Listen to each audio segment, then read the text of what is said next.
So as you may know, because we won't stop talking about it, this is our 10th anniversary of Sanctuary Boston. Hooray! Every time, I love it. And as part of that celebration, there's like a long list of ways that we're celebrating, and it's so great to be taking this year to deepen our community and vision the future. But it's also, of course, a time for looking back at our past. And so we've been doing a whole series of sanctuary history testimonials. And Joanna has been here since the very first service, since 3 days before the first service. So I'm going to hand it over to Jo for a testimonial. Thanks, Matt. Hi, all. So, I love all the highs back. That's so nice. So it was the spring of 2012, and it was my second year of both studying to be a rabbi at Hebrew College and exploring a deepening connection with Unitarian Universalism. One day, Mark David and I were both heading downtown for separate meetings, and here's how I remember it. I asked him what his meeting was about, and he said something like, "Oh, some UU students at Harvard Divinity School and our friend Matt are trying to start..." He didn't say it like that. It wasn't meant to be a laugh line, but that's okay. Our friends and some HDS students are trying to start a weeknight service led by young adults and including a bunch of contemporary music, something that feels a little different from Sunday morning church. And they are bringing me on board to be their music director. It was like a record scratched in my head, you know, that like sound. What? I replied. Like, that sounds awesome. How do I get in on that? I want to help launch that. How do I get involved? I had been attending Arlington Street Church, a few blocks from here in the Back Bay, since the fall of 2010, and while I loved the congregation, it definitely still felt like church. As someone who had spent a lifetime steeped in Jewish community, I was pretty sensitive to the aspects of attending UU services that still felt like I was at a Protestant service. From the way the service was structured, to the architecture of the very churchy church building, to the stained glass windows depicting the life of Jesus, it didn't feel quite like mine, at least not at that point. I had found my Boston Jewish spiritual homes in places like Kavod House.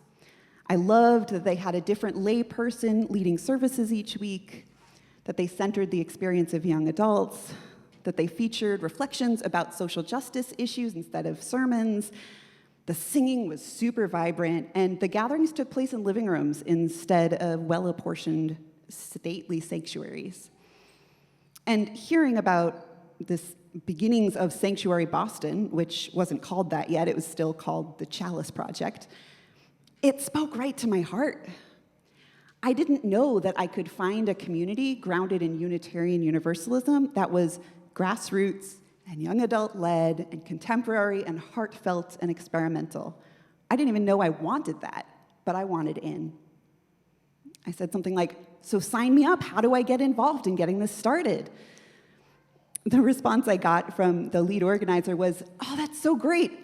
Unfortunately, we are so new and so experimental, we don't yet have a procedure for bringing in new volunteers. So hang tight." And then it took 6 more months before an opening appeared in the form of Sanctuary's newest communication coordinator position, which I started 3 days before our first experimental worship. We have gotten better at bringing in newcomers and inviting people into leadership since those earliest days, thank goodness.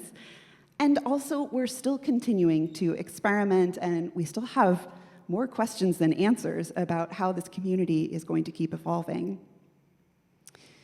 So during those 6 months of impatient waiting, of knowing that there was this thing that I could imagine and that people were building and that I wanted in, I transferred to Andover Newton Theological School so I could pursue Unitarian Universalist ordination, partially thanks to this concept of Sanctuary Boston.